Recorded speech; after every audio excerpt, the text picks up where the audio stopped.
This conference will now be recorded.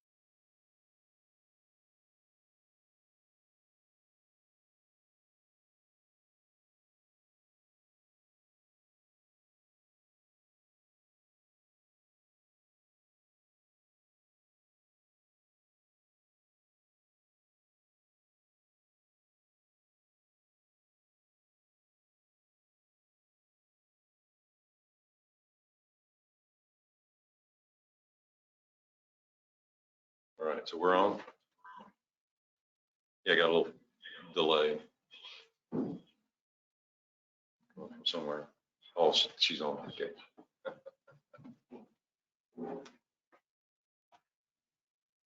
All right, everybody settle down.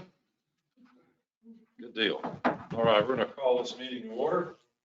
First, I'd like to thank everybody for coming tonight. I surely do appreciate it. Tonight we have Commissioner Martin is online and Commissioner King is on the way. He called to let me know he's en route. He had to take his wife to do, but he should be here in hopefully the next 15, 20 minutes. So we'll go ahead and get started. And if y'all would, please stand. Pledge of Allegiance. I pledge allegiance to the flag of the United States of America and to the republic for which it stands, one nation, under God, indivisible, with liberty and justice for all. Would please remain standing. I would ask Commissioner, excuse me, Mr. Waters would please do an invocation. Yes, let's pray, please. Our most gracious and heavenly Father, Lord, we come to you tonight in your name, Jesus, the name above all names. We pray, Father, Lord, as going to this meeting today, Father, Lord, that you give us the wisdom, the knowledge, and the understanding to help this community, to help this town for the betterment of all. Lord, I pray, Father, you bless our nation, Lord, help bring unity back to where we need to have it, Father, Lord, for people to get along and jobs to be given and people have something to look forward to, Father. And Lord, I pray, Father, Lord, you bless the ones that are sick as you heal their bodies, Father, Lord, so they get feeling better, Lord, especially this COVID season. And we thank you and give you praise and glory, honor, and all things. In your name, Jesus, we pray. Amen. Amen. If you would please remain standing for a moment of silence for some of our citizens who recently passed away. Ms. Marcia Jordan, Jean Ormento, and Janice Wine, and any others that I may have not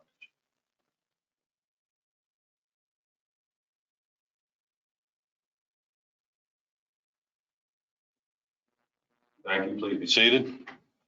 This time, I'd like to ask the board, anyone here that has a conflict of interest with anything that's on the agenda tonight, please let me know now. And for everybody, please cut off or at least put your phones on mute. I'm sure y'all got some wonderful sound tones. I'm going to hear us.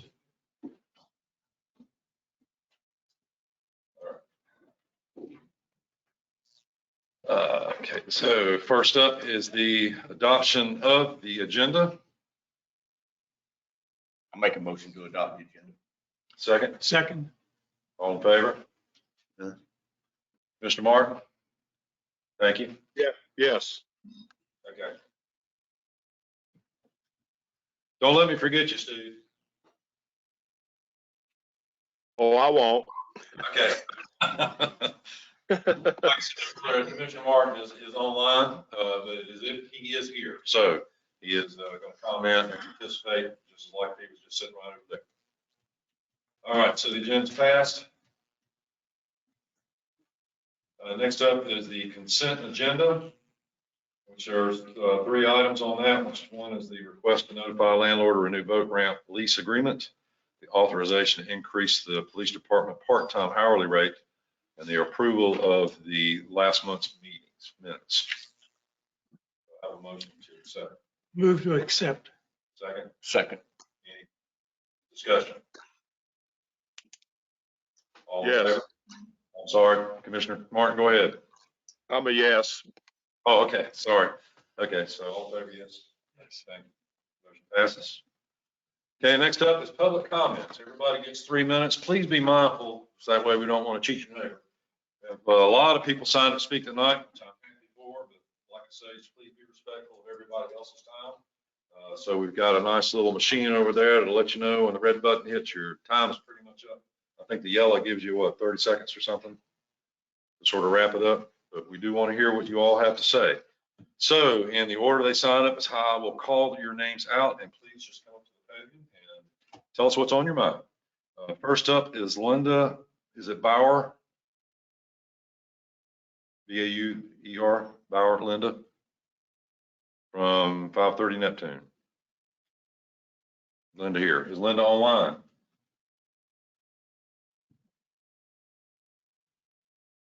Okay, we'll come back just in case we missed her. Next up is Dave Lewis from Neptune Court.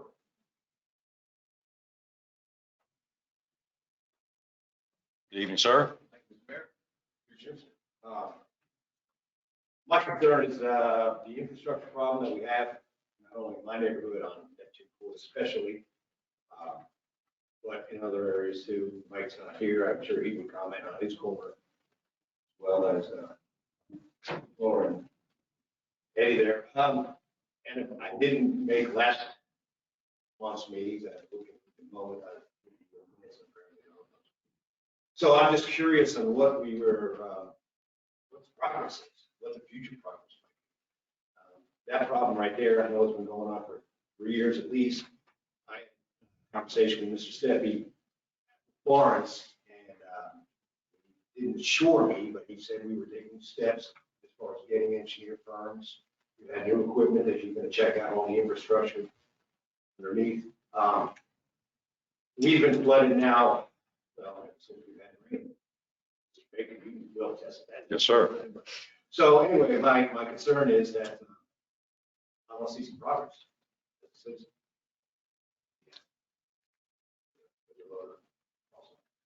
And I can see, is Ryan here? Brian's online.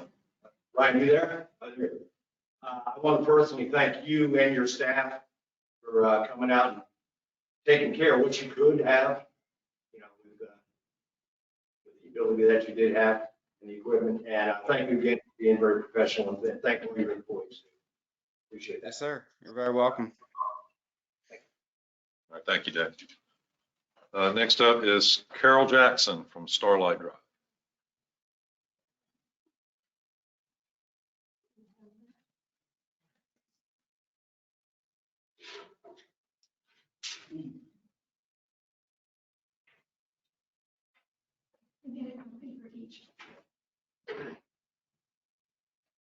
Have one more for Mike.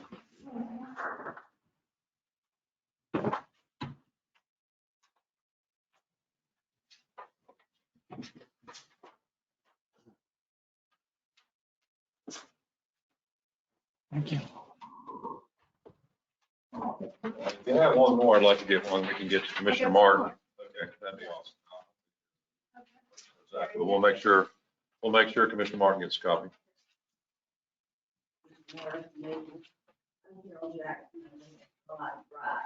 And you have trouble understanding, let me know. I'll get my teacher voice and you will understand me. Nobody told me I had only 3 minutes. I'm a teacher revamping, making squirrel. We lived in our house, or we bought our house in 1998. First thing I noticed, we had water in our backyard, lots of water. Not quite as much as the neighbor next door, he had almost up to his back door. We came down to his petition meeting, talked with them, showed them our map. If you look at this map, you can see over on the right hand side, it has been surveyed. This is the map that the Fox was Dorothy and Sam owned the land, and they're getting ready to put in the subdivision. And this has been surveyed, it was notarized, they signed off. This was then taken to the courthouse. It was certified there, a record of deed, signed it. It's in the map book. It's in the map book in 1984. If you go down today and ask for a map of our property, this is what you get. You'll also notice it's a 15-foot easement on that land. When we came down to the commissioners meeting about 1999, we had two back-to-back hurricanes. The commissioners looked at it. They had no problems with the 15-foot easement, and one of them was a ditch. Yes, there was a ditch dug One gentleman said, I noticed a ditch. I dug it myself. Commissioners then realized that the easement was landlocked. There's no place for water to go. Now, their solution was to come from the last house, which is lot number 12, and go through lot number 1 to Fox Drive. They called the lady who owned the property. She was not a North Carolina resident. They had to pay her to dig a ditch, put a tile in. They pay her, they installed the tile. The tile is still there. That's why there's a tile in the middle of that block. They cleaned the ditch out. Water flowed, worked pretty well. For years, he and Ed Earl got the ditch cleaned. 1 year, inmates came and cleaned it out. As things changed, however, the ditch was no longer kept clean. Today, it's as bad as it ever was. As a result of that meeting, we did get some relief. They can much better. Not very nice. Go ahead and summarize.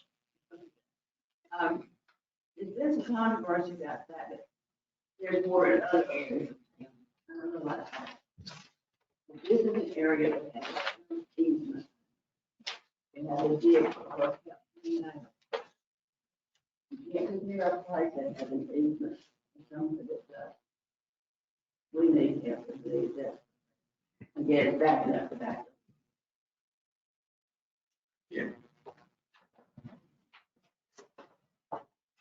Next is Judy Moore, also from Starlight Drive.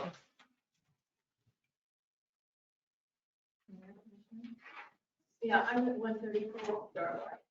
And All right. I can show you some pictures. That's my backyard. That's August 4th. We had that mild, like, it was getting ready to do the heavy rain on the 3rd. On the 4th, it really came down. On the back left corner of my lot, it usually floods, because I've got the ditch right behind it. And this time, it went all the way across. And there's pictures, and what I have is, this is what I woke up to on the 4th. And Yeah, I know that sound. yeah, it's like, now I was here in November of 2019. And there's black snakes that have come up in the yard. And I found out there was one in the tree. I don't say anything. And we just need it fixed. Please. What lot number are you on? 10. 10. Man, what lot number are you on? All right, okay, thank you.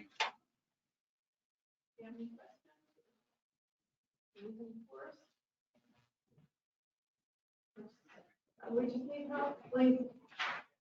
Thank you. No, thank you.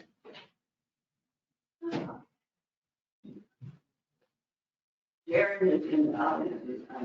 All right, next up is Dot Marst.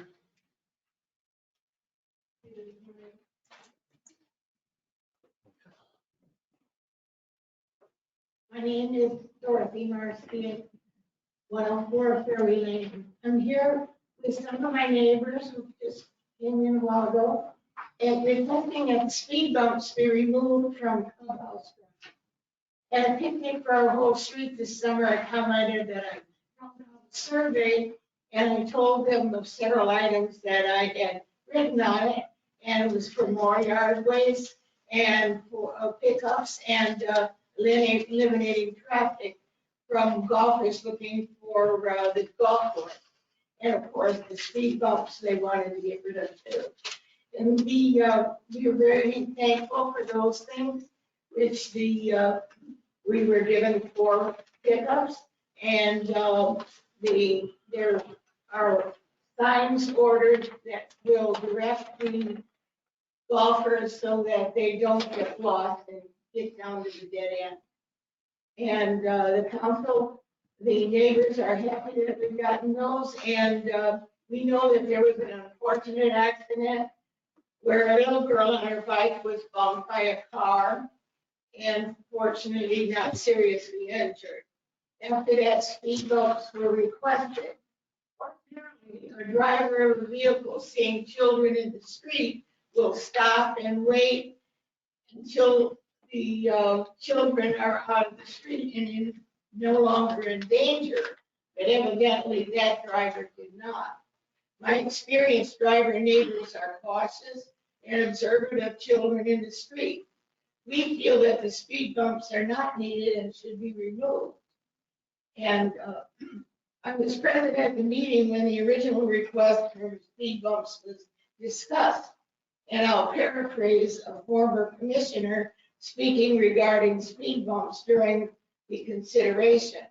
He questioned the act of putting speed bumps on just one street when there are a lot of streets in town that have children. Contacted the police department about the frequency of children being hit by cars in town. And I was told that it was just a one-time thing. It really isn't a big problem. My thought is that with speed bumps, children may have an unwarranted sense of security, thinking that because the speed bumps are there, they're safe. And that's not true. And they won't be careful. For myself, I have a three-wheel drive, and I cannot drive over the speed bump. Thank you for your thoughtful consideration. Thank you. Next is Cliff Trout from Dolphin Drive. There's pictures of my house behind the house and everything. Okay, on the last meeting, I talked to Mike King. Mike King told me there's a water problem we have. You let the townspeople or the homeowners take care of it themselves. And he gave the ordinance. It's on the books. Now, we are the town, we want right here. And we pay taxes. We have commissioners. Commissioners are there, supposed to do something. Now, I woke up after the last, this was 2 years ago, and I had a 8-foot hole in my backyard. Okay, I come to find out there's a pipe that we have no idea where it runs. I asked people here, come down and look, and they drove by, and didn't stop. I asked one of the commissioners about it, and guess what? That blueprint has, but the pipes going through the city has disappeared. Not there anymore. I've got one. I've got all the old ordinances, I've got everything at the house, if anybody wants to see them. If anyone wants to see the pictures. Okay, we have not ever found the pipe where it goes to. What has happened is over the years, the pipe that comes into my yard has sort of disappeared. And it actually, I have a 10-foot hole under my garage. Okay, I've spent $15,000 of my own money to fix all this. A lot of people don't have $15,000 to spend. I've also put French drains all in my backyard, to dry my backyard up, which the water still runs into my garage. Okay. It didn't do it when I bought the house, too, because they used to park a school bus back there. And you couldn't park a school bus with it. But under my neighbor has built a wall along our property line. Built it, built soil. And the water doesn't run out anymore, so I end up there. And I've been complaining about this for over 30 years. And nobody's ever done one thing. We can put drains in front of the house, and I'm probably the only house that has all the drains in front. You gotta remember one thing, when I went to engineering school at the University of Miami, the first thing he said is water runs steadily. That was the exact words. And you gotta remember, every time a lot's built up, it's gonna run on somebody else's property. Every time. And you haven't done one thing about it. We're getting a lot built up down there right now at the end of the office. People right up the street are gonna have problems. So, I'll put it on you guys. This is the town. And that's us. And we can't do anything really about it. Or we could get over it, we could go to court and fight with our neighbor. That's not gonna solve it. All it's gonna do is cause more and more and more trouble. And I've watched everybody cover the drains up, and holes, they've done everything. You can't let them do that. You've got to go. And when somebody asks you to come and look, please don't walk and see what the problem is. Because most of the time they do that. Thank you, Fred. Next is Freddy Braswell. Thank you for letting me share with you this evening. We're going to do things real quickly. Certainly appreciate my hero, my next door neighbor, Dorothy Marshall. And I never want to be a commissioner or a mayor. Smart man. Okay. I'm also here to talk and plead the opportunity to remove these speed bumps on Clubhouse Drive. Looking around our town, and I love our town, been here, enjoy it so very much. I look around and I find so many wonderful things, but I was looking for some other speed bumps because I don't like the speed bumps we have. They are, as one neighbor said, very severe. If you go across them at the wrong angle or the wrong way, you might donate a very vital organ. That being said, it seems like there are no other speed bumps around. What I see are a lot of signs that say, caution, children playing. Just in a quick drive around, 6 or 7 of those.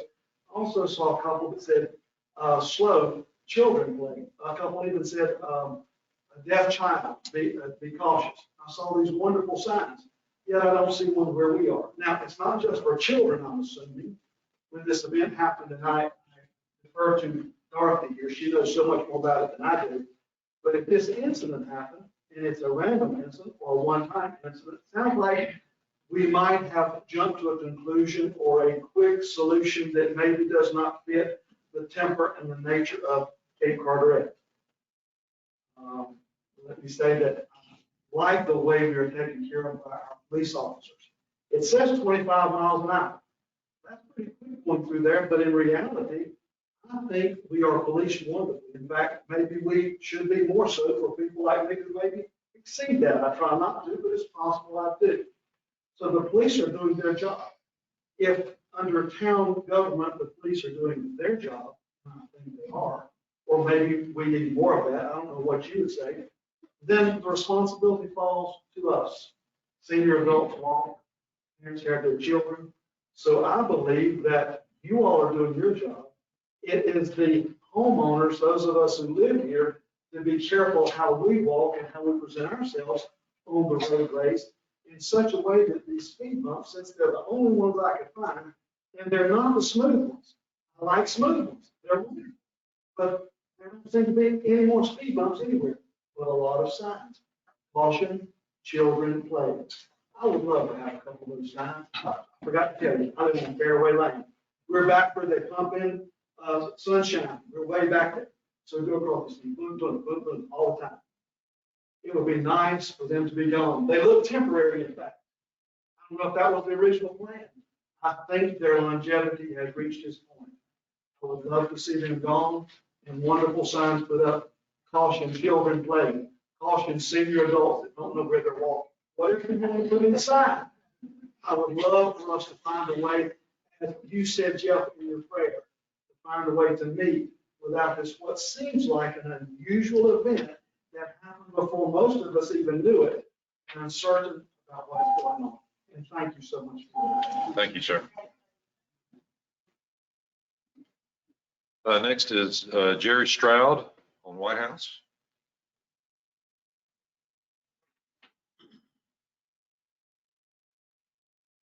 Good evening. Mayor and Commissioner. I lived at 310 Lejeune Road at Cape Park for 38 years, almost 39. That town, that street was abandoned by the town of Cape Park. The property went back to the property owner on the east side of the street. So 38 years, never seen any hurricanes and everything else, never seen any town people come down and get it cleaned up. And now the town thinks they own it again. But the town abandoned it, they can't get it back. My lawyer, when I bought that property, told me that property on the middle of the street back my way was my property. And had to run the street like that because I was on private property. The town could not mow the streets over there, do anything, maintenance over there. It was property. Mr. Miller bought that land from me, and now I'm saying that the town think they own it again. They don't. You abandon the street, anything, don't make a difference what that is, it automatically goes back to the property on the east side. And I understand that if the town thought they owned it, why they come in and clean it up here on the hurricane? Nobody ever done that. Honestly, how you go give Mr. Miller a hard time. He bought the property now on the other side. They just completely wrong. I'm out of Cape Garden. I love Cape Garden when I lived here. I was commissioner and board of justice a long time working. And I think the town, I put Mr. Warden's dad on the board. Everybody knew that lawyer was town lawyer at the time I was commissioner, Mr. Neil Whipper. He knew that property was when he signed that package. I don't know what he's doing for her now, but I don't know nothing else to say. Nobody ever took me, and it, Mr. Miller and them brought it to me now. The town's coming, giving him a hard time. Right. That's all I got. Thanks, sir. Is it Marvin Miller? Okay, Marvin.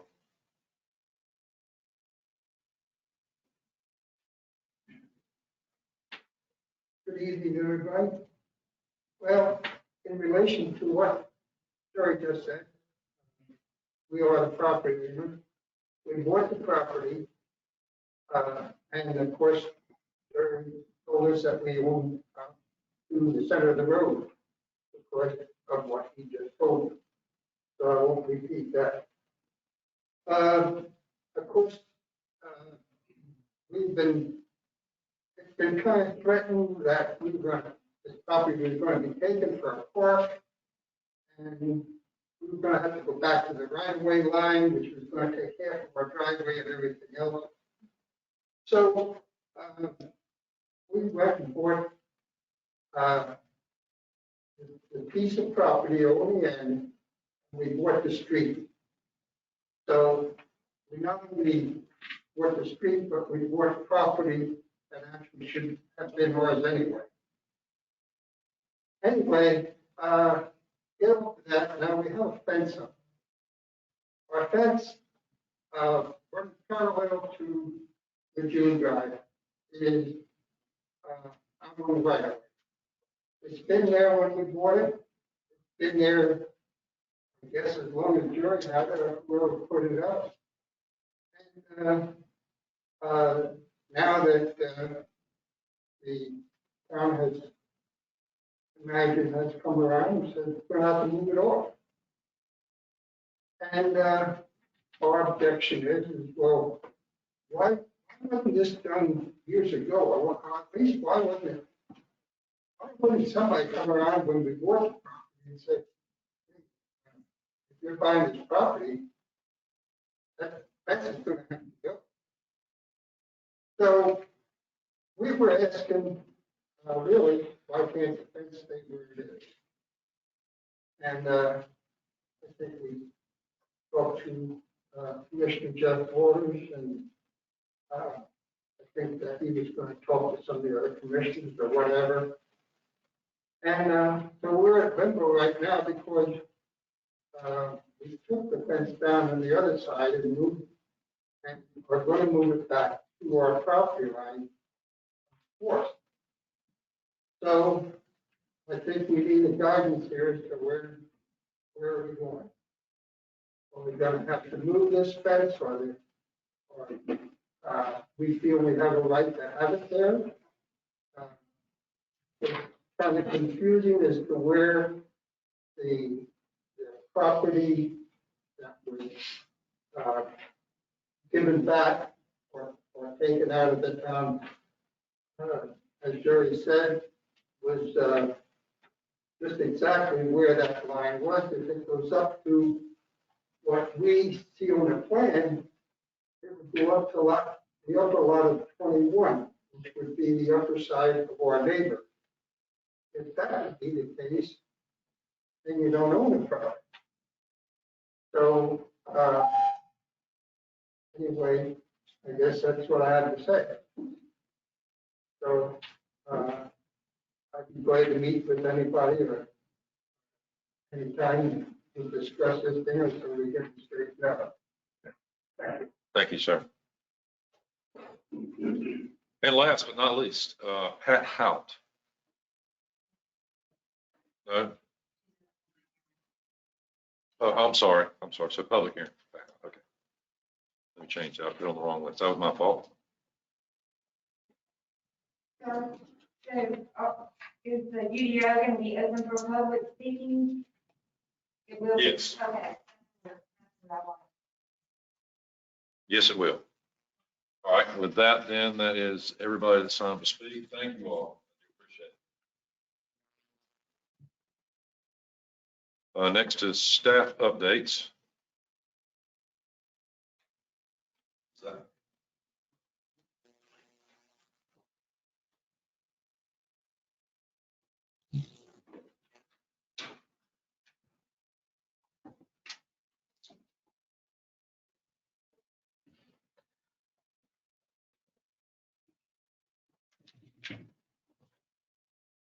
Alrighty, so a couple things to run through this evening, and we do have Ryan on here as well. So him and I have got together, and I know at the last meeting we were asked for a ditch maintenance report. So we actually have an interactive map of the ditches that the Public Works Department has tackled so far. These are shown in green, and then some of the upcoming ditches that they're going to tackle in the next month. They're shown in red on that map. So it's an interactive map. We'll put that up on the website for the town so everybody can see that and I can see the progress that the department's making. But here's some before and after pictures. There's a section along Anita Fort you can see there in the center, and then that's the mow down section. You can also see there along Sutton and a couple other pictures here. Got Ryan there in the ditch digging that one out.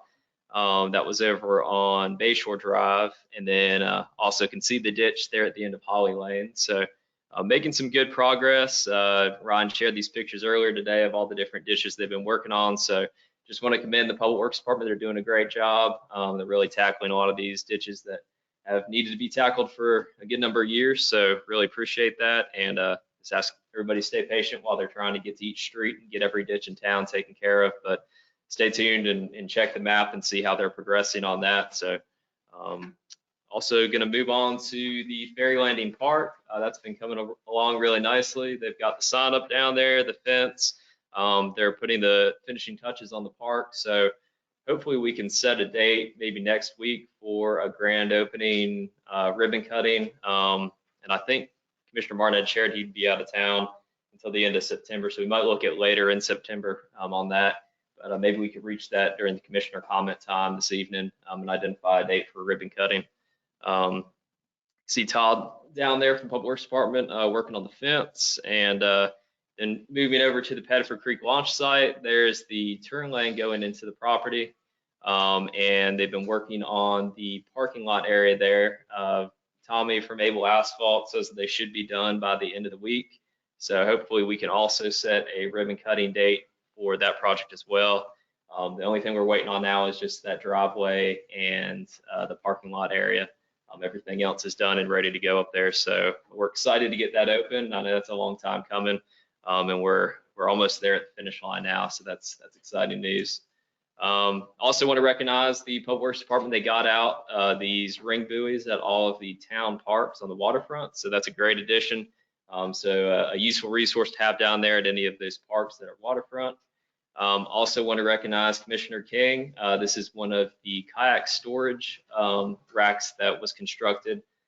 This one was over at Holly Lane, so that one's looking good. And I know that the one over in Bay Shore is also upcoming. So I want to thank Commissioner King for that, and then also Roy Fish as well for his assistance on that. Also want to mention that we had the Cape Carteret Night Out. Had a good turnout for that, and thank the police department for putting that on. Also want to thank North Carolina State Highway Patrol for coming out, and the Western Carteret Fire and EMS for showing up as well. So I think everybody had a good time at that event. If you haven't had a chance to check out Connect with Cape Carteret, you can go to the town's YouTube page and you can watch the video and find out what's going on in Cape Carteret each month. So a good resource there. And also, if you didn't get a chance to tune in for the Hurricane Community Forum, we did one this past week with the National Weather Service. And a recording of that Hurricane Forum is available on the National Weather Service Newport Morehead City's YouTube page. There's just a screenshot from the webinar that we did, but covered a number of good topics about hurricanes, flooding risks. Definitely encourage folks, if you're in a flood zone and want to know more about your flood risk, to give us a call at the town hall. We'll be happy to walk through your risk and discuss those, and also identify whether or not you're in a flood zone or not. And then finally, looking at the tropics, Washington area, potential tropical development off the coast, and then another one coming off of the coast of Africa. So I definitely encourage, we're just past the statistical height of hurricane season, but we're also coming up, I believe, tomorrow on the 3-year anniversary from Hurricane Florence. So we're definitely still right there at the height of the season. So don't let your guard down. Make sure you have a plan ready, have your supplies in place, and definitely be watching for updates on potential tropical development. So really important to stay focused on that until we get through hurricane season. Then finally, add one more thing. If you haven't had a chance to do the land use plan survey or to complete a map, we do have those surveys at the back of the room on that table. We also have the maps that you can mark on and make notes on about the future of Cape Carteret. And Ann Darby is going to go through some more detailed information on that later on during her presentation. That's all I have for my updates. I'll hand it off to Chief McKinney.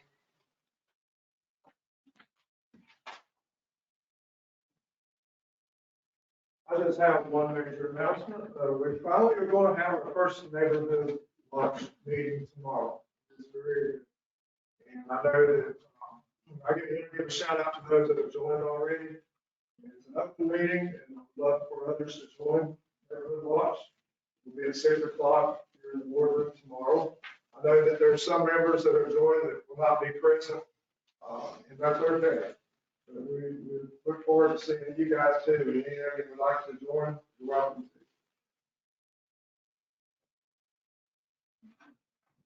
Thanks, Chief. We also have Ryan's online. If y'all have any questions for Ryan, he is available electronically this evening, but I think we've covered a lot of what the Public Works Department's been working on. They've really been tackling the ditches and doing a great job. Excuse me just a minute. It's at 6 p.m. tomorrow. Okay. Yep.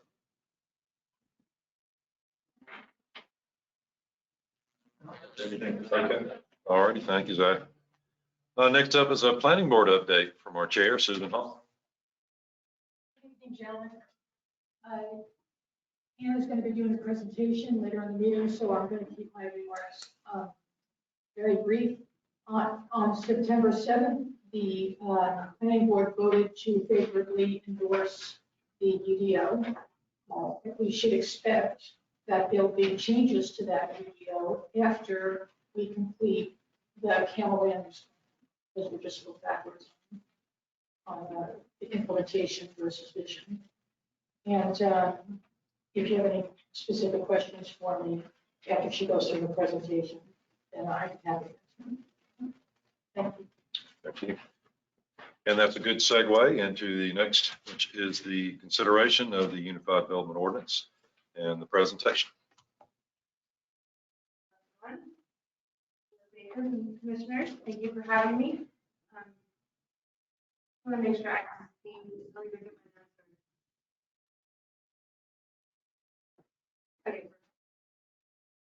Thank you. So as you all know, the town put out a request for proposals in January, and we started this process in March to update or to create a unified development ordinance. And in a nutshell, what that is taking all of the development regulations that the town has and putting it into one document. That document will act as an amendment or excuse me, an appendix to your existing code of ordinances, and also will be able to be used as just a standalone document. So a lot of the same information and requirements that are in your existing ordinances. We started, as I said, in January. We had as you all know, you were part of the steering committee. We've worked with that steering committee. We've had many discussions. We've used an iterative process, which means that we first created a table of contents. The steering committee approved the table of contents.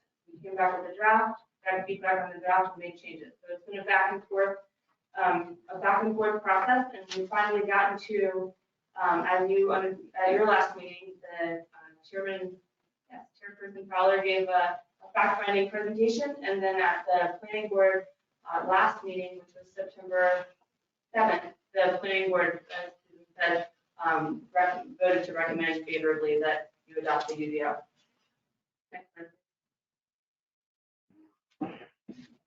In general, this is not meant to be a presentation that explains every single change to the UDO. I know that you've all seen, different iterations of the document, and that you've been able to ask questions. But just to summarize a little bit, the RFP stated that the UDO must meet the requirements of Chapter 160D of the North Carolina General Statutes, which is new legislation that requires localities in North Carolina to meet specific requirements for their development regulations, and I'll go into that. And also the RFP stated that the UDO changes should be able to accommodate future growth, should have brackets, and remove conflicting language. And in general, it's trying to streamline the development process and make it clearer and more legible, less obscure document. We also started out, as you saw in the timeline, we did a lot of stakeholder interviews. We talked to staff, we talked to property owners and developers, and then we obviously had a consistent feedback from the steering committee. And what we heard in those conversations was that existing development processes are onerous and very complex. Their opinion is that there was too much oversight of the planning board and the board of commissioners. There are uses that are not accounted for in the existing codes. Created code in 1976, the seventh in every locality, right? Then you have new uses that are accounted for, and so you have to figure out a way to accommodate those. And then also that there should be more consistency. There's a general feeling that developers are getting scared away to neighboring localities, and that streamlining the process is the best way to make sure that that doesn't continue to happen. So in general, as I said, the Unified Development Ordinance, it creates one document for all of development regulations.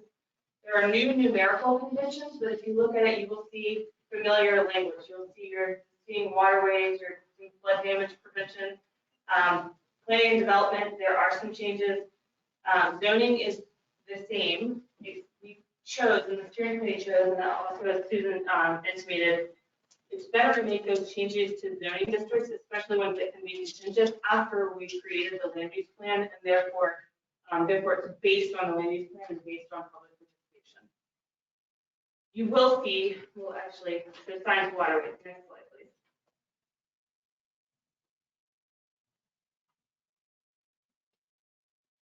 So there's new language, and you've probably seen one of the copies that were circulated, and that was for many months, the UDO was circulated as having red language, literally red and blue to color code it. Then that was your existing ordinances. The existing language was in red, new language was in blue. So there's new language that enables the UDO itself, that gives authority, reference to general statutes, et cetera, and that's most of the first several pages of the UDO as you've seen it. So, and then per Chapter 160D, and this is the most important because you need to be, your development ordinances need to be consistent with state code.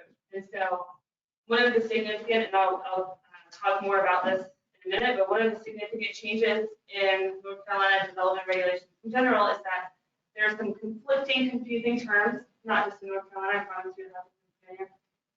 Special exception, conditional use permit, special use permit are all kind of thrown around. So what 160B does is streamline that and says, only when you're making an exception to your zoning ordinance, only use the term special use permit, and this is exactly what it means. You got to get rid of the terms conditional use permit, and special exception. There's new language from 160D about notices of violations, stop work orders, permit choice, conflict of interest, and a lot of these are procedural. They're not going to change the way that you do business. They are going to offer clarity. And then same thing with procedures for judicial proceedings. Making documents available for public inspection. Staff already does that and is really good about updating your website, all of this, but this just formalizes it. Same with uses of fees charged. It makes sure that any fees charged for a development permit is directly linked toward the administration of those permits. It's not like they go into general fund and can be used for anything. Next, please. Then a lot of the other changes that you'll see adds clarity. So it adds clarity to contemporize the references to staff roles. For example, there are many in your current ordinances, there are many references to a building inspector. Well, you all know that Carter County does your building inspection. So that's one. Another is to change references to building inspector where appropriate to UDO administrator. So it enables that staff role. There's also clarity about board's responsibilities regarding the UDO and comp plan. Again, most of this is procedural, and it just makes it more clear what you are supposed to be doing. It won't significantly, most of these changes will not significantly affect the way that development regulations are approved in the town. I'll tell you the ones that will affect. So again, fields of decisions, fees, etc. And then transitional provisions, which is basically it explains what happens when an application is in limbo and how that's in between two ordinances and how that's treated. And again, public hearings and notices. So all of that, all of the things that are in your development ordinance now will be consistent with Chapter 160. Next slide, please. Again, I already touched on this, but the Unified Development Ordinance throughout changes all references to building inspector, either says building inspector of Carteret County, or changes where appropriate to UDO administrator and refers to UDO administrator throughout the document. And then if you go, most people will notice this, but the document has internal references, many internal references, and all of those the numerical condition is changed to update to the new numerical condition. Next slide, please. There's no significant change, as I said, to waterways, flood damage prevention, and zoning. We did, for the RFP, add diagrams, and that is just trying to make it, if you live in a house and you have some questions about what zoning applies to your lot, there's just a handy diagram now that explains it. And so trying to get rid of some of the bureaucratic and plannery jargon, that's a real turnoff for a lot of people. So this is trying to eliminate that. Please. Okay, so the two significant changes that we made, the steering committee came up with in response to comments about the onerous development process. One is to enable special use permits as they are enabled by state code. And that means that when you have the uniform zoning regulations, there has to be an escape valve, some way that if you have something that doesn't fit with existing zoning, a use that no one's ever heard of before, that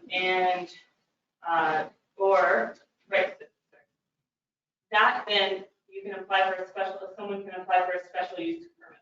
And what that means is that you have an initial, instead of going to planning board, board of commissioners, planning board, board of commissioners, with staff in between, which is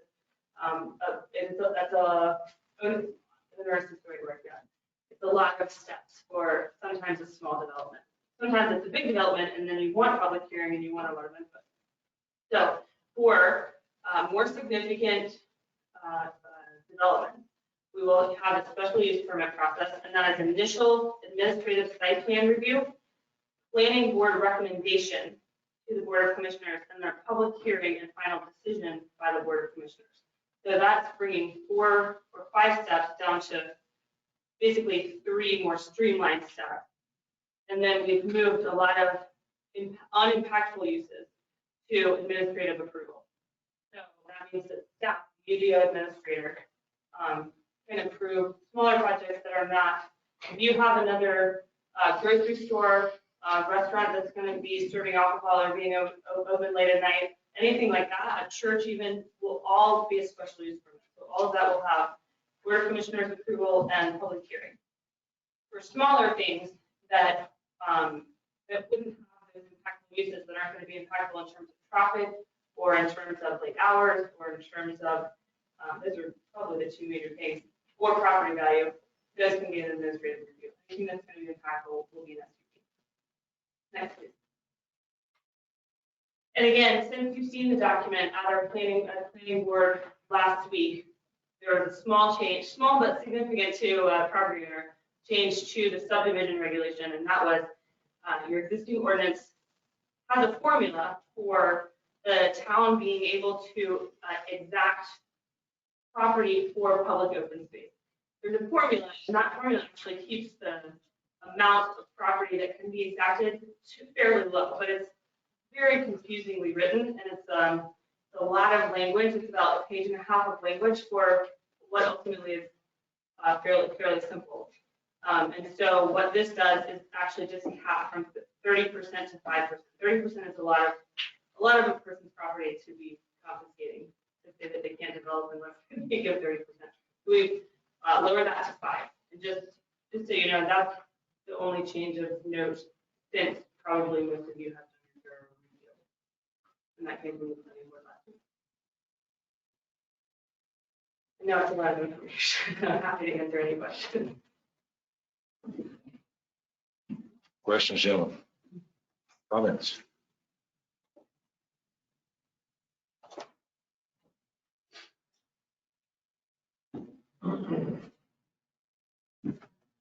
Then we get in the public hearing and then. Right. Well, thank you so much. Thank you. All right, next I'll entertain a motion to go into a public hearing. I'll make that motion. Second, all in favor? I can't see Commissioner Martin. Can you say yes? Thank you, sir. I'll get you back on screen here in just a second. All right, we're now in public hearing for the express purpose of the Unified Development Ordinance. And we have Pat Hobbs, who signed up to speak. And if you would like to do that right now. Good afternoon, commissioners and people of town that take part in it. First of all, I want to say what a major undertaking this was, and a special thanks to the community that worked on it. I mean, this was lots of hours. People were not paid, so a lot of dedication.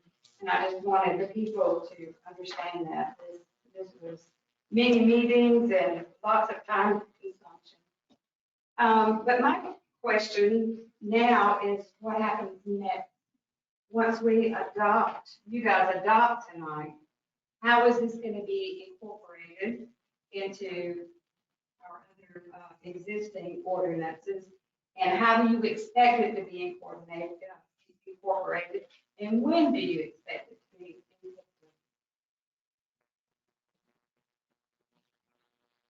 So it's approved tonight that it goes into effect immediately, so we'll have that, up on the website tomorrow, ideally, so, it'll be in effect approved tonight.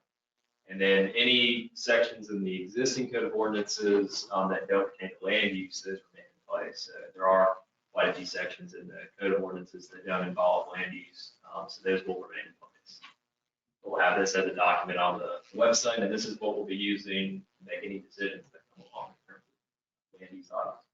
So you think like sometime, like maybe tomorrow or this week sometime, that it'll be in a digital something on the town website that we can use? Yeah, I expect tomorrow we'll have that. Okay, great. That's good enough. So in this UDO took the place of Title 15 it's now called today, it's called the land use. So now that Title 15 goes away totally. And so now it's going to be the UDO, the Unified Development. All right, and so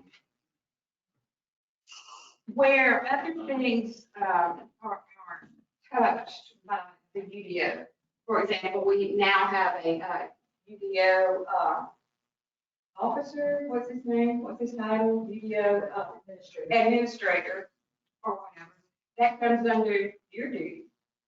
So your duties are way back in like chapter 2 or something like that. So that will somehow, some way, that chapter will go back and now include you as the UDO administrator. Yes, yeah, I think it's defined in the UDO in terms of the roles and everything, so I think that kind of clarifies the different roles. But yeah, there are, I mean, I'm sure references in the other sections of the ordinances. So that there may be some that need to be cleaned up and looked at as well. So, which That's what I'm getting at, sir, is there a plan for changes to clean things up and stuff like that? I mean, are we gonna have the money for that? And what is the process for people as they find things? You know, I think there's one thing, it's not even a complete sentence. Is that I'm thinking in my small mind that we have a form, you know, that changes the text, but it's $100 fee. So every time we like do a 4-month suspension of that fee, you know, as we're finding things, because I mean, it's like 200-some pages or whatever. I mean, is there some way to make the corrections? Is there some avenue to clean things up after tonight? yeah, I think if you just pass that information along to staff, then we can culminate those changes and make a couple more changes. And I think we'll have to do some probably at the conclusion of the land use plan process as well. So I'm sure this is a living document, so there will be many changes, you know, as time progresses. Right.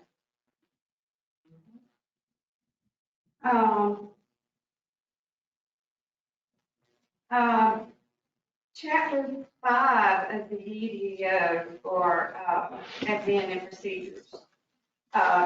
There's a table, and it talks about the types of applications. And so, what about, I don't see anything on there for variance. We have a form for an application for variance. Chapter 8.18 talks about variance. But it only talks about if you have hardship or something. It doesn't say it's a quasi thingy, you know, it doesn't talk about any of that.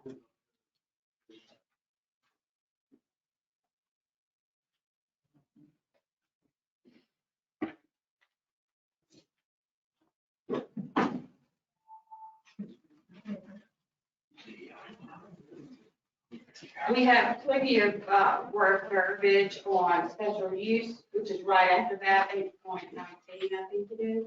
At 8.18, it just talks about variances, it says you gotta have a hardship. And it didn't say it's a quasi, we're gonna have a free meeting, a free something meeting, whatever you call it.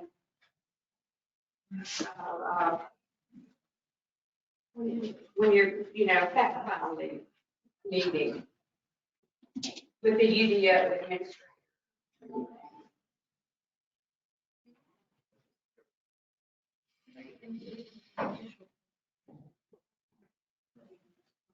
There's a North Carolina general statute that covers variances, and this just sets out the factors that is required for variance to be met. Okay, so even though we have all that spelled out in the right paragraph right below it about special use permits, the variances, you do. I thought we were going to clarify things and all that. So we need to know, first of all, that it's a quasi decision making, and then what are the proceedings for the variance. So just go back to the general statutes for that. The Yep. You want to answer? Sorry, hi. The proceedings for variance are in the UDO. It's just, that table is just meant to be the most common things that people are going to look for, so just to make it easier. But everything that you need to know about a variance is in the UDO. Okay. And then, just one last question, just for curiosity. Was there anybody on the committee that was a representative of non-conforming lots?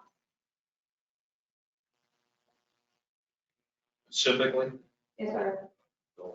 so, Yeah, I can comment on the status of individuals, lots, whether they're conforming or not. I don't think that was the criteria that was used with the we didn't board. specify that. Right. That was just my own question or whatever. But, that's pretty much all I had was just, semantics, like, how, if there were other things that were in error or whatever, if we could make some submittals or suggestions without having to, or whatever. But, other than that, that's all I had. And again, I wanted to make a special thanks to the people that served on the committee because they did devote a lot of time and effort. Well, thank you for your time, because I've seen you at all the meetings. And, Yes, you've been very helpful.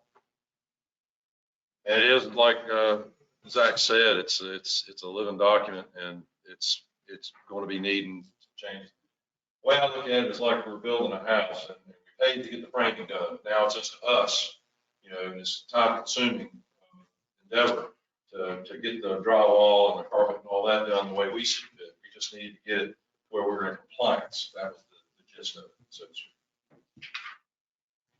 if somebody else wants to speak, Yeah, stand up here, sir. you're changing the town laws, right? Does the town have anything to say about it? People? Or are you guys just gonna do it yourselves? Is it gonna be voted on or anything? It's going to be voted on, but you see, you're using a term that say we're changing the laws. We're not, and this is Well, changing the you're laws. changing, We're getting a language, we're getting a language in the ordinances to meet criteria for the state. but you're changing it, right? Shouldn't the town have a say in it? That's why you're here, sir. Yeah, that's the one here, but shouldn't we have a vote on it? Well, your vote is proxy by your representatives that you voted for, which is your The town council. should vote. Yes, they are tonight. Okay, on the original, back when the town was set up, anything that was changed for the first 10 years, you got 10 years. Okay, and then it went 10 more years, then it went 10 more years. And if nobody changed it, that's the way it was. And if anything was going to be changed, people have to vote. That's not required, sir. That's not required. No, sir. Okay, well, we'll go to the federal government. Because I think right up the road here, they won that case.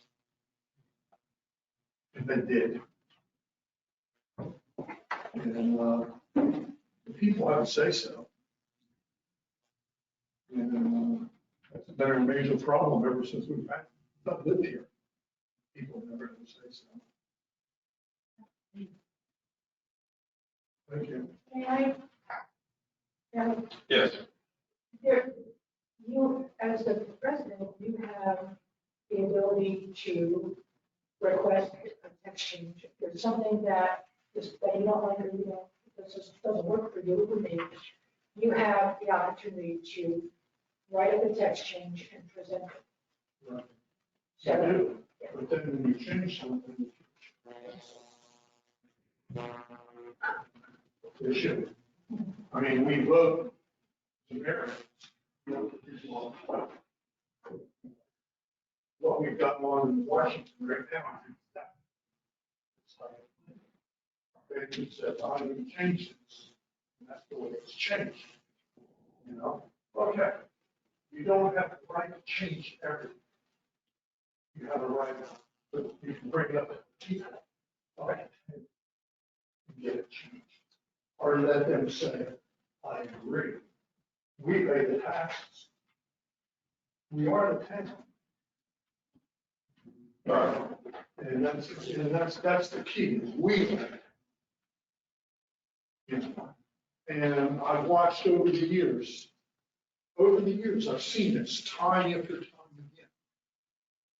Well, we can cover the ditches. Well, we can go right back to where we started. Yeah. We can build the lots up. We can do this, we can do that. And that does nothing but cause problems the whole way around. We can let one person run the town. We can let, that's up to us. The way I look at it. I mean, that's my view. Well, thank you, sir. Appreciate your viewpoint. Is there anyone else who wants to comment? Is there anyone online that wants to comment? Mayor Baker, I didn't quite get the last gentleman that spoke. What is that gentleman's name, sir? It's Cliff Trout. Thank you. Thank you. There's no other comments, and I will entertain a motion to go out of the public hearing and back to the regular meeting. I'll make that motion. All right, second. Second. All in favor? Yes. Mark? Thank you. Yes. All right, so once again, thank everybody for their comments. Now I will entertain a motion to accept the Unified Development Ordinance and approve it. Move to accept the UDO. All right, do we have a second? Second. Any discussion? Couple Go ahead, comments. Mark. This was a extremely difficult task. Having been the zoning officer before and poured through that and handled a lot of the requests that come from the public about changes and what does this mean for me. I spent 5 or 6 hours on just the blue part of the ordinance, and it was difficult, and it just wears you out. So my compliments to Ann Darby and Summit for their work on this thing. It wasn't easy, and you didn't have the easiest group of people to work with. It was very difficult. It was expensive, but in the end, in just my brief review of this with this table of contents in the organization, which really changes very little of the existing town ordinance, very little at all has changed. But it's so organized that you can now find something in a few minutes, where the old ordinance with its numbering system, and it would take you paging through it to find it. So from that aspect, it is a great improvement. And I don't think that when we leave here tonight, it's a monumental change getting this done. You'll see very little change in the procedures and the processes for getting things done, like variances, permits, and so forth. There'll be very little change. It's just a much easier document to work with. That's all I have. Any other comments? I'll just say this, basically an overview with, I heard about flooding issues, street issues, UDO. It's like this, I look at this like an elephant. How do you eat an elephant? One bite at a time. Can't be taken care of overnight. We have to take time. It is a process. We have started off with this process, but patience is a virtue. Please be patient with us.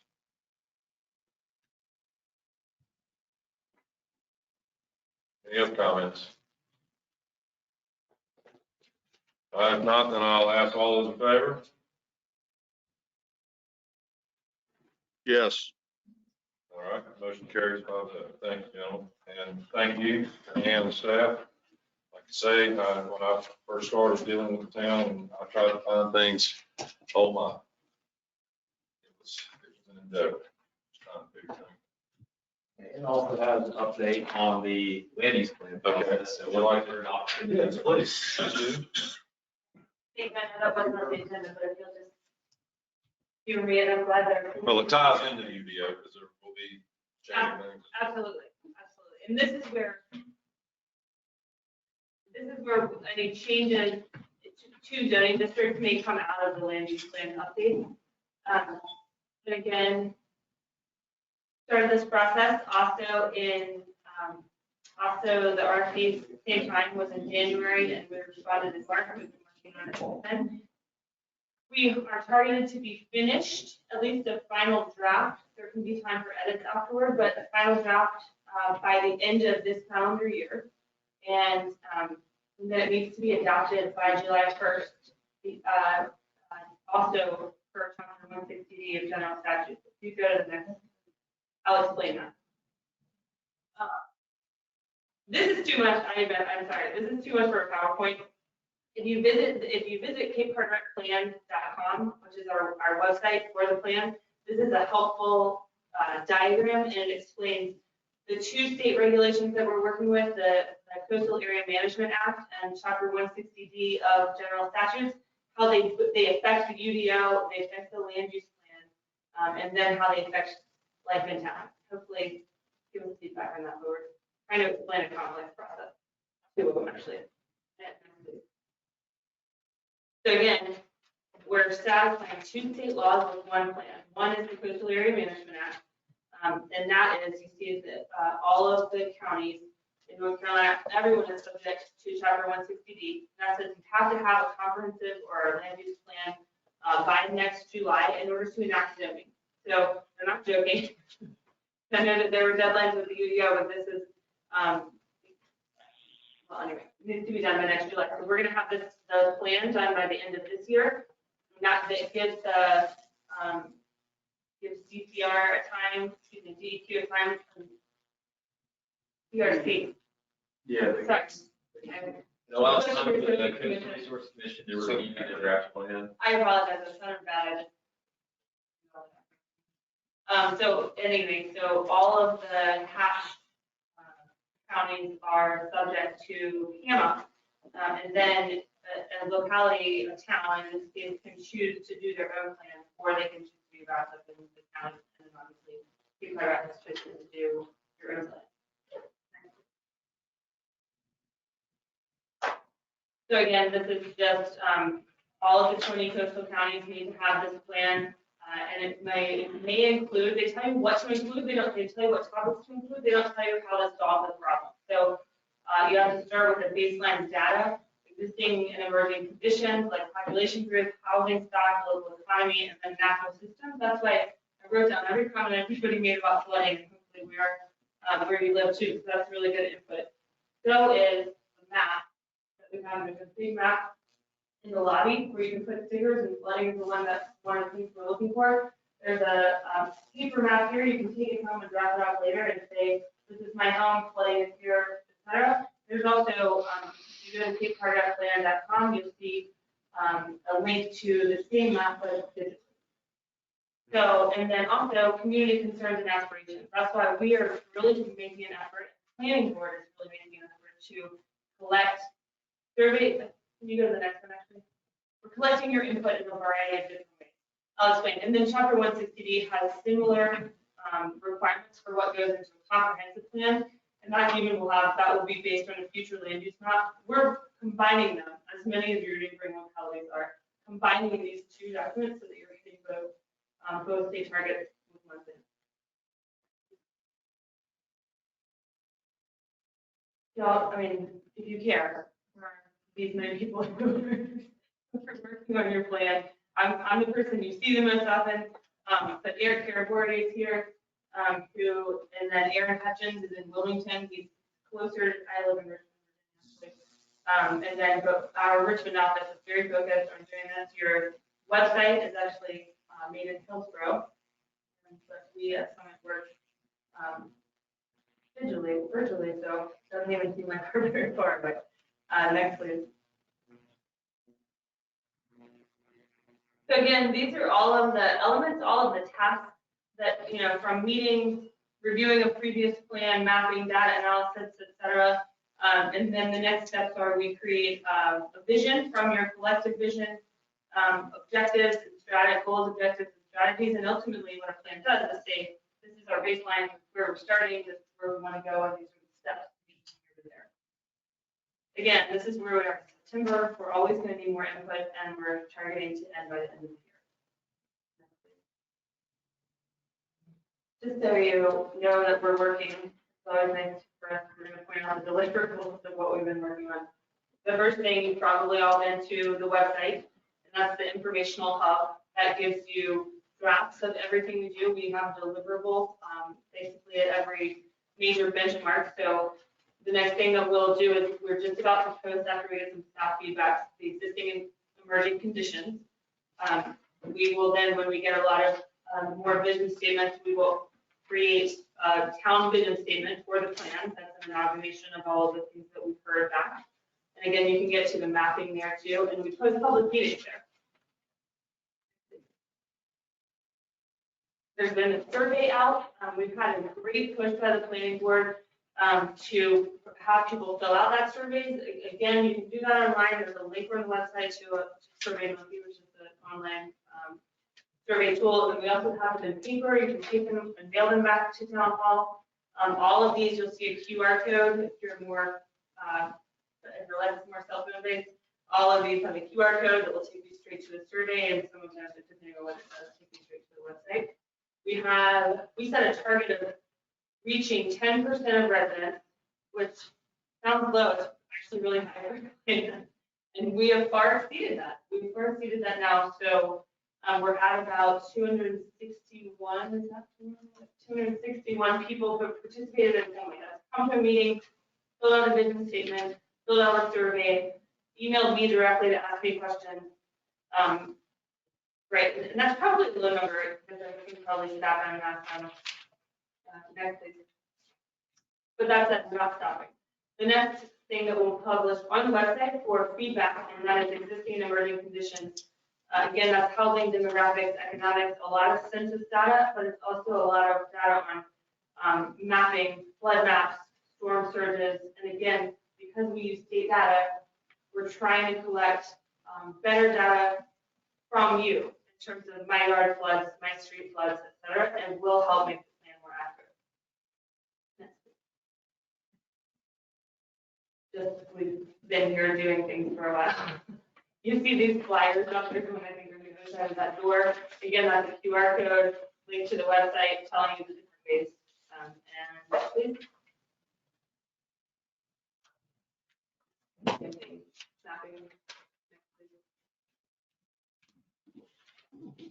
Vision statement. So if you have not already participated, please go to the website. Please fill out your vision statement, or please tell all of your neighbors to do this, or help spread the word. So again, vision statements and surveys, and then we'll have public meetings when we have more of a draft plan for people to get feedback. Next, please. Again, 310. I said 261, so that's even better. So we are up above our target, but that doesn't mean that we need to stop. It's great that if we could have 100% of people in town give their feedback. I've never heard that ever having been done, but the more input, the better. The more accurate the plan, the more people that are invested in it, and then the better guiding document it will be. Next, please. And again, just so you know, the next thing, as I'm repeating it now, we will create a public vision statement. We're going to take more map inputs, the surveys, and that's going to be open. The survey is going to be open until the 24th, at which time we will close the survey and then put out a summary of all of the survey results, which is always kind of fun to go and look and see exactly what all of your neighbors have responded. That will inform the plan. And again, then we'll start on a vision statement, and then goals, objectives, strategies, and all that is big categories that we're aiming for, and then methods that we're going to use to get there. Then we'll need review and comment by the town, and it has to be approved by the Coastal Resources Commission, and then adopted by July 1st, 2022. Yeah, I know I threw a lot of information at you guys. Please ask Zach if you have questions. Go to the website if you have questions. Well, they don't just for ease of communication. If you just ask Zach if you have questions, and he'll get them. Questions? Well, thank you. Appreciate the work. Once again, I want to encourage all the citizens to go online, fill it out. If you want a hard copy, if you have trouble with the internet, we have some back here for those that are here. If you're online watching the meeting, feel free to come by Town Hall and pick up a hard copy of the map. Write your concerns down on that and turn it into us. The more feedback we get, the better we can do this. So I encourage everybody to participate. All right, see what we're doing here. Next up is the consideration of purchase of skid steer. Zach?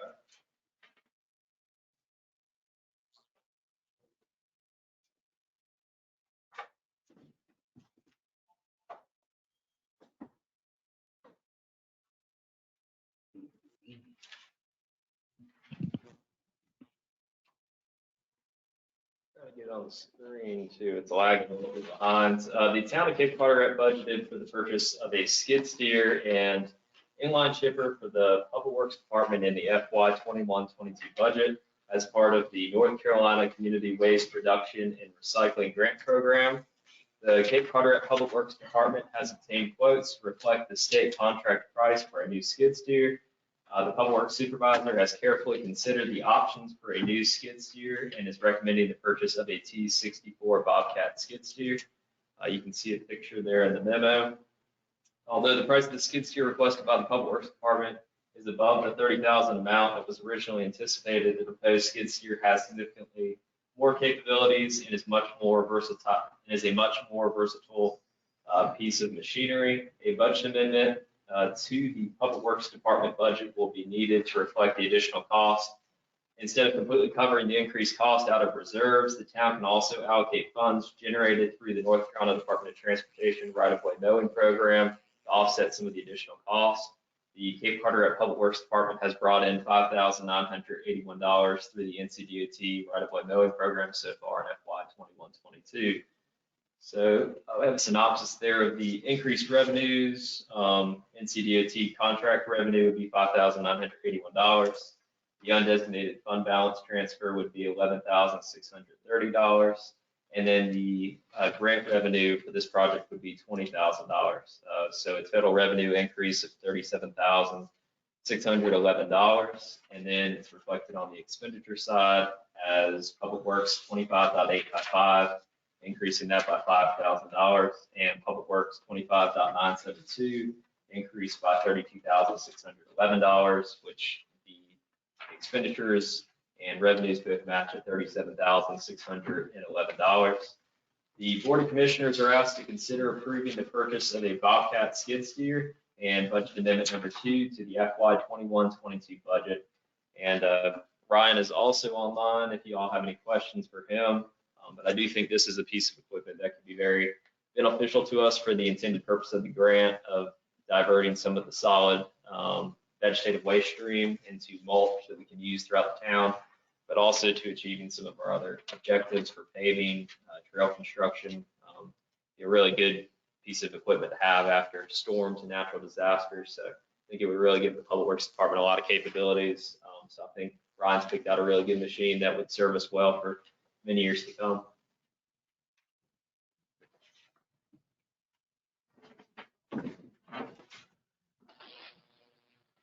All right, I'll entertain a motion. I'll make that motion, Mayor Baker. Okay, that's to approve the purchase and the budget amendment. Yes. Thank you, sir. Yes. Do I have a second? I'll second. Any discussion? Yes, I have discussion, Mayor. Okay, go ahead, Commissioner Martin. Can you hear me? Yes, sir. Go right ahead. Zach, when we discussed this machine a few months ago, as you know, I was concerned about the size and capabilities of the ones that you had and Ryan had picked out. But I understand why, budget restraints that we have. But I'm pleased that you guys went back and revisited this and selected a machine that would give this town many years of service. The many attachments that you can purchase to use this machine will benefit this town tremendously. I think it's the most versatile machine that that money can buy. I personally have owned 2 of them. Wish I still had one at times. But thanks again. I think you guys done your homework this time. I'm all in to approve this and look forward to seeing it used. Thanks, Ryan. Zach. Thank you, Steve. Commissioner King? Yeah, I just had a, Zach, could you just summarize what the grant and the reserve and totaling the total cost of this project now with the addition, with the new equipment? So we'll have $10,000 goes towards, I'm trying to say it the most simple way I can, because there was some money already in the budget for this, so a little bit complicated, but there's $10,000 that could go towards the purchase of the inline chipper. I think we've got one that is less than that hopefully we're gonna be able to secure that one. And then the total purchase price for the skid steer itself is $47,610.28. That reflects the state contract price. So those are the two main numbers. There's already money built into the budget for this year. So just that additional increase is what we had to account for with this budget amendment, the increase in cost. So, and we're able to offset that by that $5,981 from the NO and the DOT right away. Was there grant money on this, federal grant money on this? It's state grant money. So How much? So it's $20,000 total in state grant funds. I got it.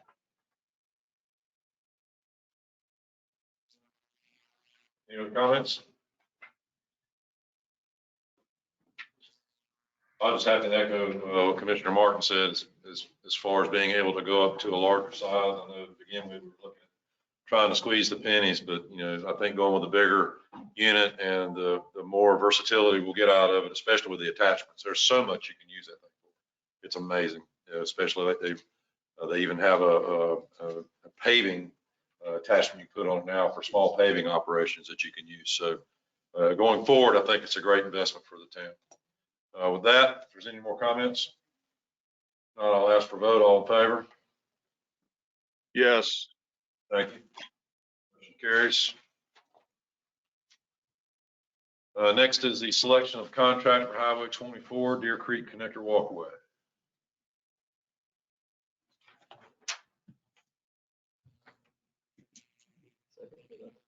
Catch up.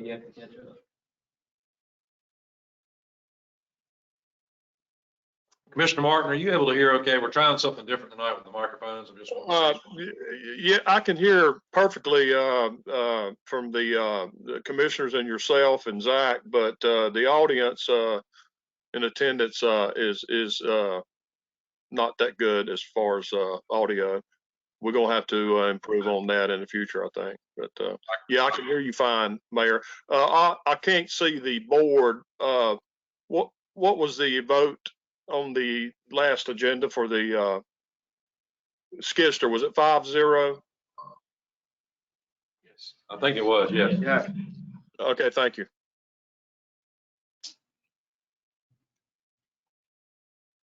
Yeah, we're hoping to make some improvements. I tried to array the microphones so that we wouldn't have all this feedback, just so people online can hear. And with this COVID getting ready to, looks like we're spiking again, we may end up going back to some virtual meetings. And if that's the case, we want to make sure we're able to do it. Well, you're loud and clear. Thank you very much. Okay, so Zach, you ready? Yep, ready to go. And I think we can actually stick one of these microphones on that podium, and that'll probably tie in. So we'll do that for future meetings too. So the town of Cape Carteret recently solicited proposals for the construction of an elevated walkway within the Highway 24 right-of-way to connect the existing Cape Carteret Trail segment in front of White Oak Elementary School. And the town has secured a building permit, CAMA minor development permit, and NCDOT encouragement agreement for this project. Once a contractor has been selected who can begin work on this critical trail section as soon as materials arrive, the town provided two options in the request for proposals, which included a walkway constructed of ADA accessible concrete hog slat or a walkway constructed entirely of wood. A summary of the proposals is included in the table. So we had Crystal Coast Marine for the ADA accessible concrete hog slat at $108,000. The wooden walkway, they were at $98,000. Harbor Contracting was at $81,500 for the ADA accessible concrete hog slat. and the wooden walkway, they were at $94,000. And then TDUR was at $155,000 for the ADA accessible concrete hog slab and $133,500 for the wooden walkway. Based on the proposals received, staff recommends the selection of Harbor Contracting to construct an ADA accessible concrete hog slab walkway for the total contract amount of $81,500. The town will be soliciting proposals to complete the upland asphalt concrete segment of the trail to connect the new elevated walkway to the completed trail section that currently stops west of the entrance to Handy Mart. So a budget amendment will be required. The town of Cape Carteret previously reached out to the Carteret County Board of Commissioners to request financial assistance in constructing this important segment of the Cape Carteret Trail. The Carteret County Board of Commissioners voted on June 21st to contribute $63,670 towards this segment of the Cape Carteret Trail project to match the town's allocation of $63,670 in motor vehicle special tax funds. In order to provide sufficient funds for the project, a budget amendment will be needed to the FY 21-22 budget. So we would need to increase our revenues to reflect the Carteret County contribution of $63,670, a transfer from our fund for motor vehicle special tax in the amount of $63,670, and that would increase our revenues by $127,340. And then we would increase our expenditures, public grounds, utilities, and buildings, 20.975, increased by $127,340. So that'd be a total expenditure increase of $127,340. The Board of Commissioners are asked to consider authorizing the town manager in consultation with the town attorney to enter into a contract with Harbor Contracting Incorporated and to consider approving budget amendment number 3. And be happy to answer any questions about the proposed project.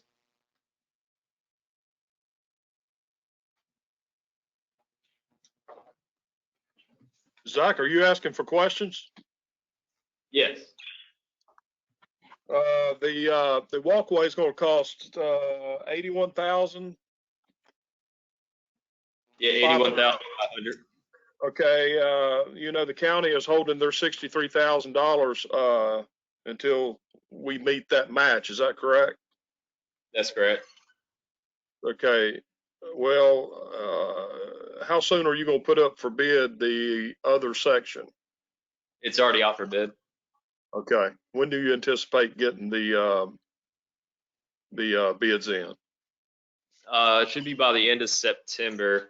And we'll have that on the agenda for the next board meeting, assuming that hopefully we're going to come in within, I think that leaves $45,000 left over. So hopefully it's under $45,000. We'll just have to evaluate that then and see. Okay, that's what I was leading to. I just want to make sure that you're able to get the money that the county promised us. Thanks, Zach. No problem. Mr. King, you got a question? Yeah, I had a question on why, when you propose two options, hog slab, wooden walkway, why was Harbor higher on the wooden walkway when the others weren't? Do you get it? Do you have a clue to that? He didn't indicate, but I'm guessing just the cost of lumber being so high. That's why we gave two options. We kind of wanted to see where everybody came out on that. So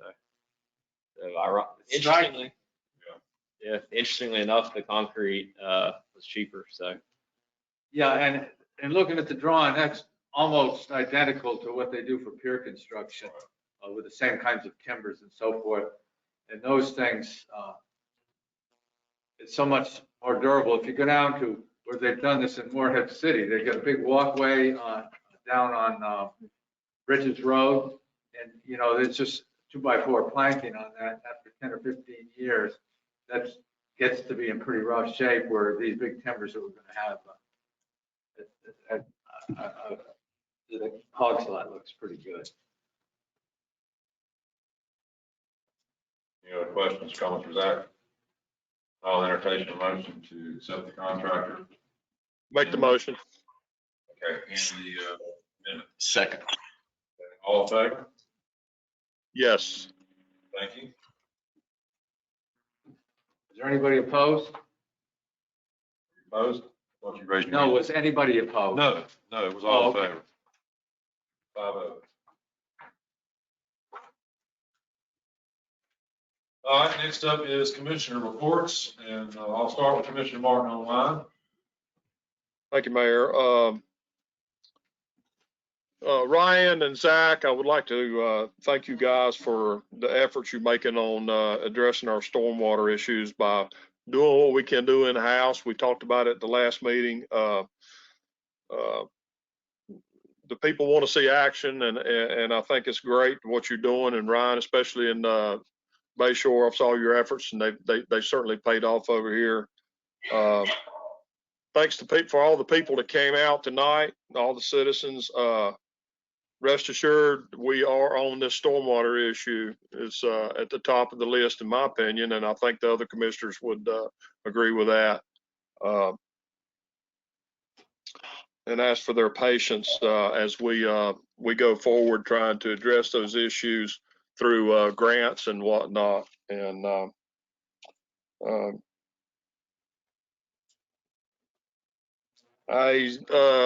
Mayor Baker, you had no way of knowing this, but we did lose one more resident 2 days ago. Glenn Cornett, a resident of Bayshore Park. I would like to mention his name. He passed away due to complications from COVID. And that's all I have. Thank you. Hey, Glenn.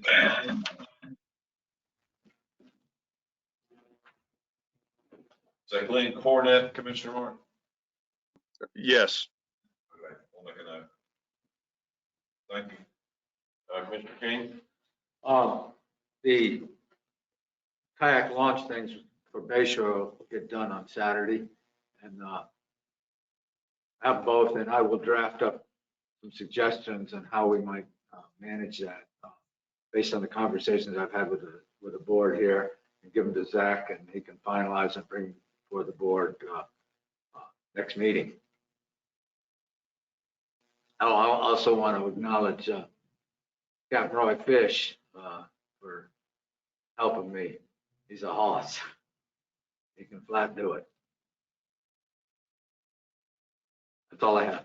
Okay. Mr. Waters? Yeah, I'd like to recognize the police department for their job they have been doing. They have been up against a lot of things here lately.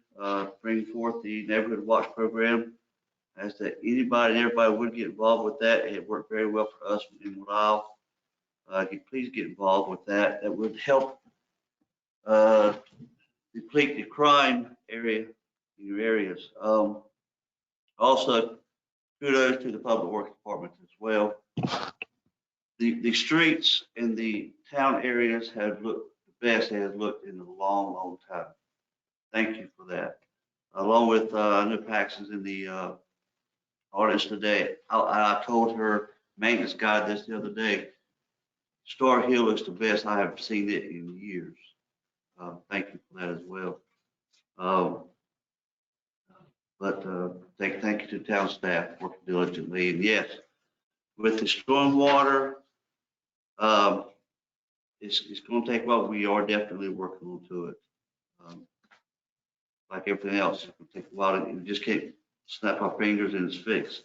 It'll take a while to get everything done, get everything in order. So please be patient with us. Thank Mr. Miller? I want to echo what's been said already a couple of times about also my appreciation of Public Works and what I've been seeing them out doing for the last few weeks. Or they are definitely out doing what they can to do their part as far as the stormwater. And it's going to take a lot more than just what Public Works can do. But they're not just talking about it. They're out there working, and I do certainly appreciate that.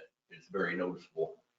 I also want to say to Zach, I'm very happy to see this coming forward with this Highway 24 and the waterway there.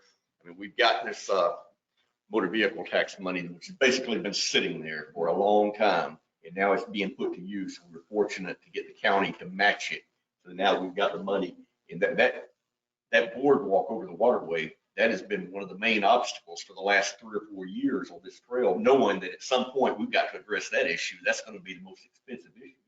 We get that taken care of, and I think we can start moving forward with this trail and seeing, at least start connecting some of the areas that we've got now. We might not finish the entire 360 degrees, but at least we can take these sections we've got and get them connected. And I think that's going to help a lot. Thank you. Commissioner Notes? Nothing to report. Sir. Well, once again, I'll just echo everybody else on the stormwater. Here again, the last presentation we had, the last picture you saw was my yard. And just have to agree with man back there. Like I say, we had to put in our own pump station, which I had to pay for. So I know what it's all about. I feel your pain, and we're trying to do what we can. I think this board's done more in the last 2 years than I think we've seen in 10. And we've got the right people in place in our public works. You can't say enough about good leadership.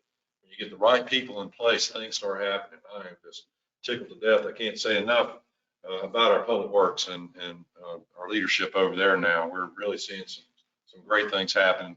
And like I say, good things take time, and we don't want to do this haphazardly. We're trying to get a plan. We're doing the engineering, and if all goes well, we'll have some grant money to throw at this stormwater.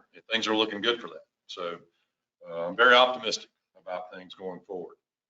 And with that said, well, I do want to mention one other thing. I went to several 9/11, 9/11 commemorative events this weekend, very touching. One at the community college. That one struck me as the most of, while I was standing there, 2/3 of the people there that were from the school weren't born yet. They didn't have a clue what that was all about. And it's hard to express that to people who weren't there and didn't see that happen as to the event and the series of events that happened after that got us to where we are today. And I'm not going to get political and wax anything over what's happened in Afghanistan, but just, you know, almost 3,000 people died that day. And that's hard to comprehend. And how do you explain that to a kid who wasn't even born yet? But I think it's our duty to try to keep these things in the public eye and let them know that we have to educate so we don't forget and we do keep our guard up. We also had one, it was a 5K run. The Tunnels to Tower organization had at Swansboro. I was there for that event, and I was just moved by the number of people. It was almost 600 people showed up for that to run. That blew my mind. That many people are going to run. Sorry, I don't run anymore, but but I was there for that, and just very, very humbling. And when I was watching that happen on TV live, and I was in the fire department, and the fire chief was sitting there, and we watched that second plane hit, and we're watching these firemen go up in that building. It hit me that moment. These guys are really going into that building. And I said, are they really doing that? And the chief says, that's their job. And I don't know. Anyway, just wanted to reflect on that a little bit and the sincerity of it. And God bless America is all I can say. God help us in our future. And so with that, I'm going to have a motion to go into a closed session for attorney-client privilege. I'll make that motion. Second, all in favor? Yes. Thank you. Well, ladies and gentlemen, we're going to a closed session. You're welcome to stay. Don't really have anything left on the agenda. Unless you guys are hungry and you want to go eat, we understand. But thank you all for being here tonight.